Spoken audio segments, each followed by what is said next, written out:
¿Se acuerdan ayer hasta ahora el peor final? Después de 14 días desaparecida se conocía el triste final para la odontóloga Gisela Solís. Y se abren un montón de interrogantes, primero partiendo por datos y después por varias preguntas. Por eso lo sumamos, y es muy oportuno en este momento, al médico psicoanalista Luis Glach, para empezar a conocer lo primordial ahora, cómo construimos el perfil de quién era el sospechoso, quién era la pareja de Gisela y además quién que se quitó la vida antes de prestar declaración. ¿Cuál es el perfil que se puede construir de ese sujeto? Buenos días. Bueno, primero lo que quería solidarizarme con la familia de Gisela, que me parece terrible que un miembro haya muerto por semejantes razones. No hay ninguna razón que justifique un femicidio. Tenemos que partir de la base de que todo femicidio es absolutamente injustificado, como cualquier otro homicidio, pero mucho más aún los femicidios. ¿Qué es lo que yo creo que pasó? Yo creo que pasó algo que tiene que ver con el sentimiento de culpa. Todos tenemos sentimiento de culpa, todos los seres humanos. ¿Por qué motivo? Nos sentimos culpables porque no hicimos algo que creíamos que teníamos que haber hecho, o porque hicimos algo que creíamos que no deberíamos haber hecho. Y hay dos tipos de culpa. Hay una culpa consciente y una culpa inconsciente. Cuando una persona viola una ley explícita, una ley que todos conocemos y que sabemos que no se puede violar, por ejemplo, matar a una persona, lo que tiene es culpa consciente. ¿Y qué pasa con esa culpa consciente? Salvo que sea un tipo particular de personalidad, que sea un trastorno antisocial de la personalidad, en cuyo caso no tiene remordimiento ni tiene sentimiento de culpa. No parece ser el caso el de Casimiro, sino que este hombre cometió un homicidio, cometió el femicidio, se sintió culpable conscientemente y ¿qué hizo?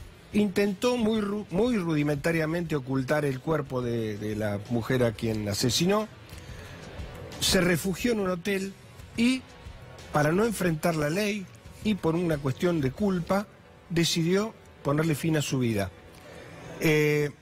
¿A qué me refiero cuando digo culpa?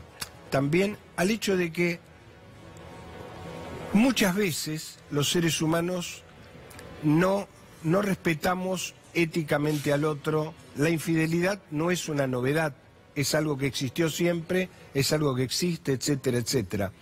Pero acá es un tema muy particular porque esta persona se ve que no supo resolver el conflicto que le sobrevenía a partir de que Gisela, enamorada de él, le planteara alguna definición después de tantos años de amantazgo, una decisión en el sentido de que o se uniera a ella o se siguiera casado. Bueno, en ese punto ayer lo hablábamos con especialistas, si esa sentencia no terminó siendo una sentencia de muerte para la propia Gisela, digo, el punto al que ellos llegan donde tenían que definir la situación.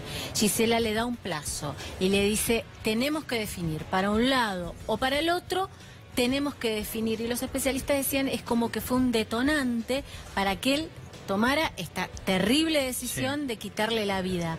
¿Qué es lo que hace que esto sea realmente un detonante para una persona que para el afuera era, más allá de si era un playboy, si tenía otras parejas o lo que sea, era un buen tipo? Y si tiene o no que ver que sea un excombatiente de Malvinas, porque esto es algo que muchos lo han destacado.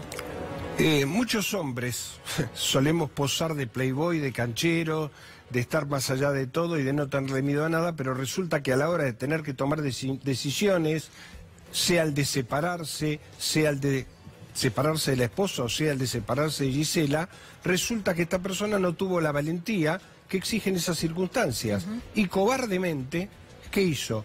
Cortó por el hilo más sano, el hilo más débil, y pretendió conservar su vínculo matrimonial, supongo yo, en la ilusión de que la muerte de Gisela iba a pasar desapercibida.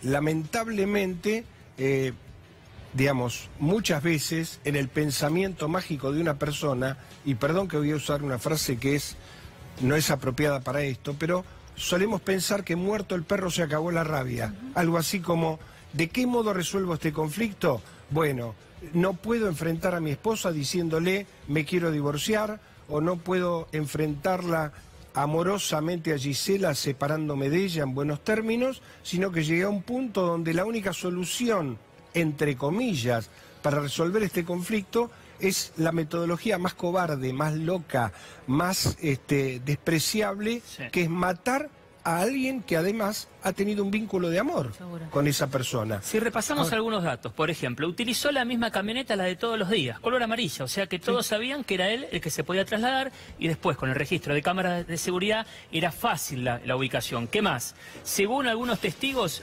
tendría, esto no está confirmado, el cuerpo de Gisela todavía en la parte trasera de la camioneta, mientras él hacía algunos movimientos, iba a visitar a un amigo, le pedía dinero, etcétera.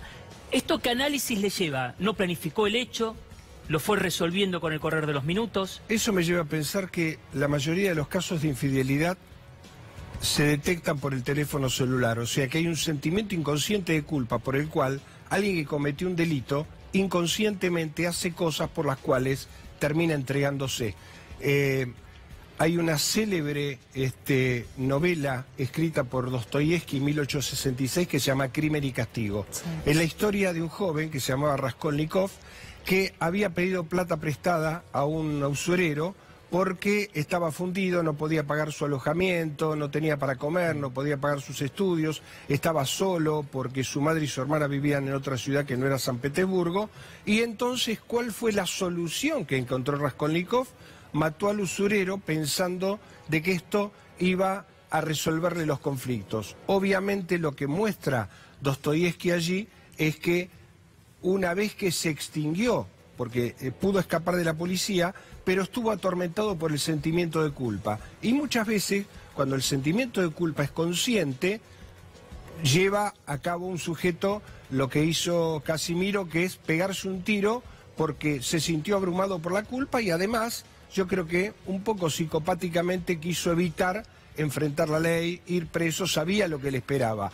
Ahora, por otro lado, la culpa inconsciente hizo, como vos bien decís, Rubén, dejar rastros por todos lados.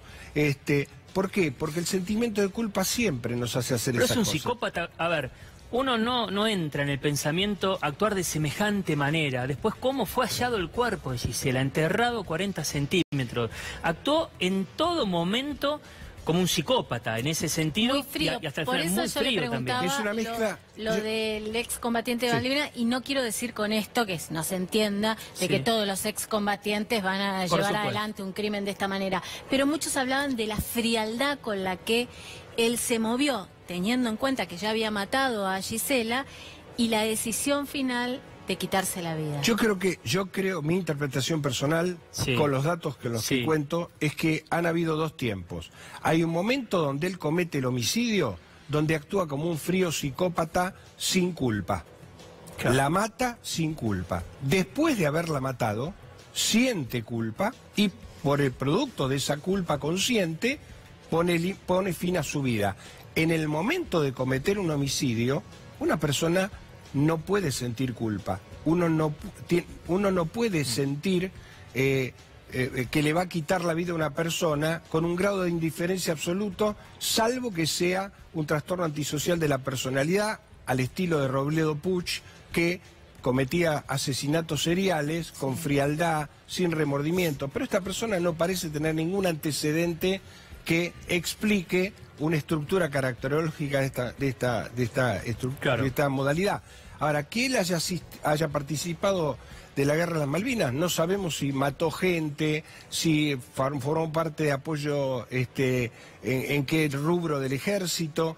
Es un antecedente muy pobre como para decir, así como fue a la Guerra de las Malvinas, con la misma frialdad mató a la persona que amaba. Yo creo que en el momento que decidió cometer este homicidio, creyó que esta era la solución de sus problemas, estaba acorralado y obviamente, como un cobarde, no supo enfrentar la realidad, no pudo hacer lo que hubiera hecho alguna otra persona. Actuó, actuó. Todos nosotros, todos los seres humanos, el aparato psíquico de todos nosotros está constituido por tres instancias. El superyo, que es el polo moral, el yo y el ello. El ello es la sede de los deseos, el superyo es el polo moral, aquello que me impide o que nos impide a nosotros robar, matar, hacer cosas que violan la ética básica. Evidentemente, hay personas que en determinado momento pueden superar las barreras superyoicas porque se sienten acorralados y porque creen que esa va a ser la solución de su vida. Obviamente, horas después, digamos, alojado en un hotel de La Plata, se da cuenta que todo lo que hizo fue inútil, que el problema no lo resolvió y que además en la vida no se puede decir una sola mentira. Una mentira tiene que ir siempre acompañada de otras. Si yo miento diciendo que soy médico y vos me preguntás a mí cuál es la última materia que rendí, te tengo que mentir en eso. ¿Y cómo se llamaba mi profesor titular? ¿Cuánto daño hizo? ¿Y cuánto daño hizo? Destruyó una familia, destruyó varias familias, la propia, la de su esposa, la de sus hijos, la de la hermana, quien uno ve en los medios de comunicación sufriendo enormemente. Y además, ¿cuál es la motivación?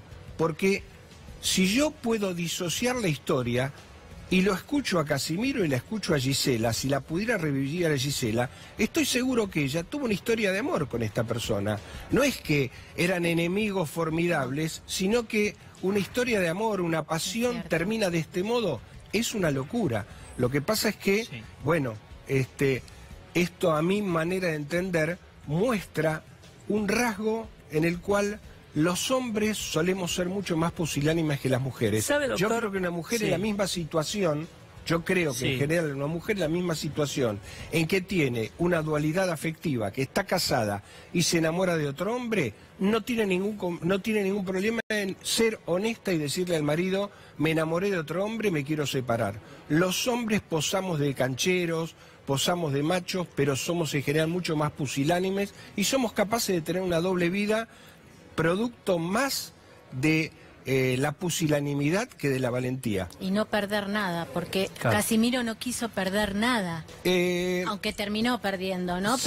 Pero él, como usted decía, muerto el perro se acabó la rabia, él pensaba que ganaba en definitiva. Sí, en el fondo esa concepción narcisista de que yo voy a poder, como esos malabaristas, mantener todos los platitos girando sobre los palitos, en algún momento algún platito se te cae.